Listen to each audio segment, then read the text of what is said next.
యూదులకు ఒక రాజు ఉన్నాడు, యెరూషలేములో హేరోదు అనే ఒక రాజు ఉన్నాడు, మరొక రాజు పుట్టడం ఏంటి? ఇది విచిత్రంగా ఉంది. ఏమిటి ఆ రాజు? ఎక్కడ ఉన్నాడు ఆ రాజు? ఎవరు ఆ రాజు? ఇది ఖచ్చితంగా నేను తెలుసుకోవాల్సిందని చెప్పేసి ఈ హేరోదు రాజు ఏం పుట్టిందంట? ఆలోచన పుట్టింది. అంతేకాకుండా ఆ యెరూషలేములో ఉన్న వాళ్ళందరూ కూడా ఏం చేశారట? కలవరపడింది. తర్వాత కాబట్టి ఇప్పుడు ఏం చేస్తున్నాడు ఈ హేరోదు రాజు?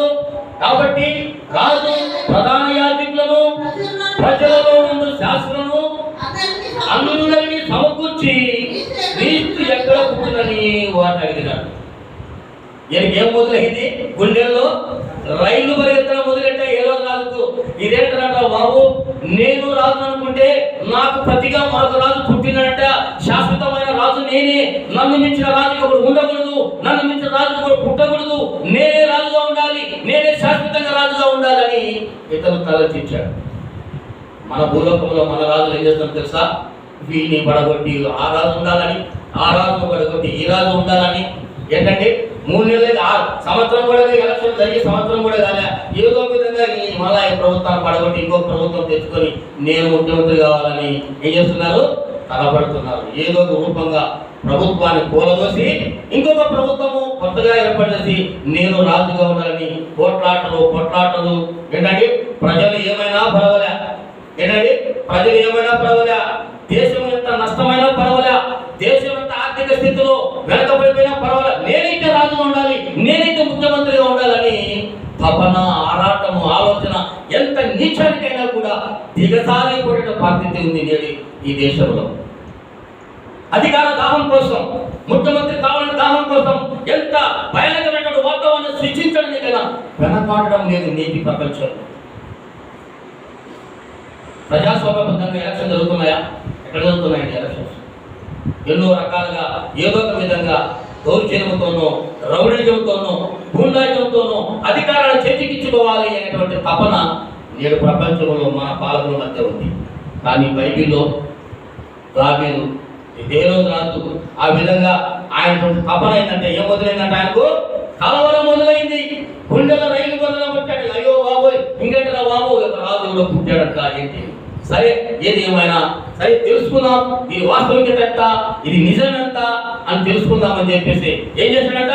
ఆ పట్టణంలో ఉన్నటువంటి వాళ్ళను, శాస్త్రులను, మంత్రగాలను అందరినీ పిలిపించి ఇది ఏంటి, ఈ విధంగా వాళ్ళు చెప్పారా అని చెప్పి అడిగాడంట.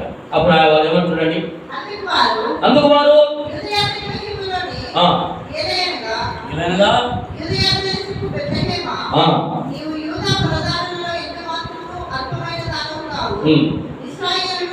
ఇశ్రాయేలు నా ప్రజలను పరిపాలించు అధిపతి నీలో ఉండవచ్చు అని ప్రవక్త చెప్పినటువంటి మాట జరిగిందయ్యా. ఇది మాత్రం ఖచ్చితం, సత్యం, ఇది నిజం అని చెప్పారు. ఎప్పుడైతే చెప్తానే హేరోదు రాజు చెప్పడం బట్టి అబ్బా బాబు, ఇది లెక్కనాలు ఉన్నాయా? ఏమయ్యా మీరు ఏమైనా కల్పితంగా చెప్తున్నారా, తప్పుడుగా చెప్తున్నారా? మరొకసారి చూసి చెప్పండి అయ్యా బాబు, మీరు ఏదో చెప్తున్నట్టున్నారు, నాకు అర్థం కావట్లేదు అంటే.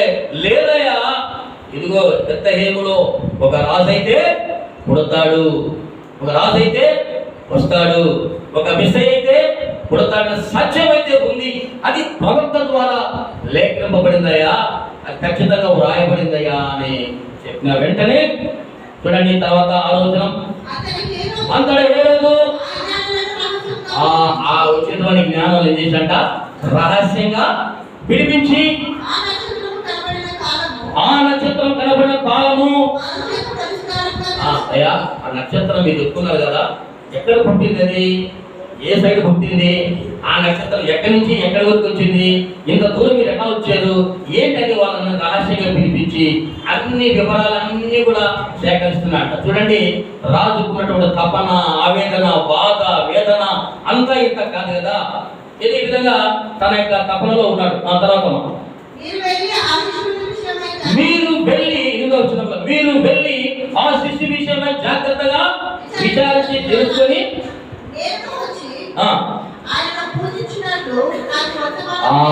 ఎంత కపటమైనటువంటి నాటకం ఆడుతున్నాడు చూడండి హేరోదు రాజు. అయ్యా మీరు ఎలాగైనా వెళ్ళి ఆ శిశువు ఎక్కడ పుట్టినాడో, ఆ యూదులకు రాజుగా ఎక్కడ పుట్టినాడో, అయ్యా మీరు కూడా వెళ్ళి ఆయన ఎక్కడ పుట్టాడో చూచి ఆయన పూజించి వచ్చి ఏం చెప్పమంటాడు, నాకు కూడా తెలియజేస్తే నేను కూడా వచ్చి పూజిస్తాను అంటున్నాడు. చూడండి ఎంత హేరోదు రాజు అంటే చాలా కఠినమైన వాడు, చాలా మరి అటువంటి వ్యక్తి కాదు, చాలా దుర్మార్గుడు అన్నమాట హేరోదు రాజు. చివరికి ఏమైపోయింది తెలుసా, ఆయన పురుగులు పడి చనిపోయాడు. నేడు రాజ్యం పరిపాలన చేసే వాళ్ళు కొంతమంది మంచిగా పరిపాలన చేయాలని తలసస్తారు, కొంతమంది ప్రజల్ని హింసించి వేధించి బాధించి ఏం చేస్తారు, పరిపాలన చేస్తూ ఉంటారు. అయితే అటువంటి ప్రభుత్వాలు చాలా కాలం నిలబడవు. కానీ అటువంటి దుర్మార్గమైన పరిపాలన చేసే పాలకులు కూడా మన మధ్యలో ఉన్నారు. కాబట్టి వారి యొక్క కాలము నిలబడదు. కానీ కఠినమైన ఇటువంటి దురాలోచనలను ఈ విధమైనటువంటి మనస్తత్వ స్వభావం కలిగినటువంటి వాళ్ళు రాజులు దేవుని ఎదుట నిలబడలేరు. దేవుని స్తోత్రం హల్లెలూయా. తర్వాత వాళ్ళు రహస్యంగా ఏం చెప్పాడు, కలిసి మాట్లాడి నాకు చెప్పండి అన్నాడు. తర్వాత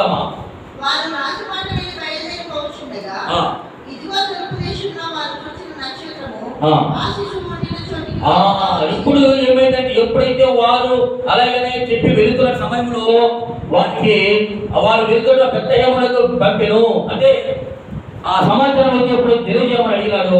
ఇప్పుడు మా 9వ వచనం చూద్దాం. వారు రాజు మాట విని బయలుదేరుతుండగా, అంటే ఎప్పుడైతే యెరూషలేమునకు వచ్చి ఈ యొక్క హేరోదుతో సంభాషణ జరిగిన తర్వాత ఆ చుక్క అనేది వారికి కనిపించలేదు. కానీ రాజు ఈ విషయాలను మాట్లాడిన తర్వాత వీళ్ళు ఎలాగైనా ఆ రాజు చెప్పిన మాట విని ఎలాగైనా మరొకసారి వద్దాములే అనుకున్నారు. ఎక్కడికి వచ్చేవాళ్ళే, ఎందుకంటే